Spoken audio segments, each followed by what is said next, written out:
Narito ang ilang mga katagang puno ng pag-asa at pag-iikayat tungkol sa pagsusumikap. Number 1. Ang pagsusumikap ang susi sa tagumpay, walang umuunlad sa pag-upo lamang at paghihintay ng biyaya. Number 2. Ang bawat patak ng pawis ay binubuo ng mga pangarap, huwag mong ikahiya ang pagod, isabuhay mo ito ng may dangal. Number 3. Kapag may tiyaga, may nilaga, ang pagpupursigi sa buhay ay nagbubunga ng masarap na kinabukasan.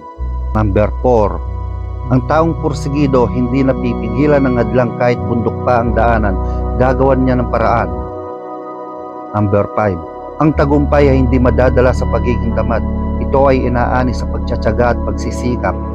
Number 6. Huwag kang matakot magsimula sa maliit. Ang bawat hakbang gaano man kaliit ay naghahatid sa iyo sa layunin. Number 7. Ang pag-asa ay hindi nawawala sa taong patuloy na lumalaban. Ang buhay ay parang gulong, sa ibabaw ka rin babalik.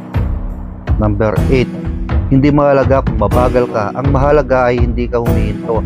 Ang pagsulong ay pagsulong, gaano man to katagal. Ang pagsusumikap ay hindi palaging madali, ngunit ang bawat hakbang mo ay nagtuturo sa iyo kung paano maging matibay. Kapit lang, kaibigan.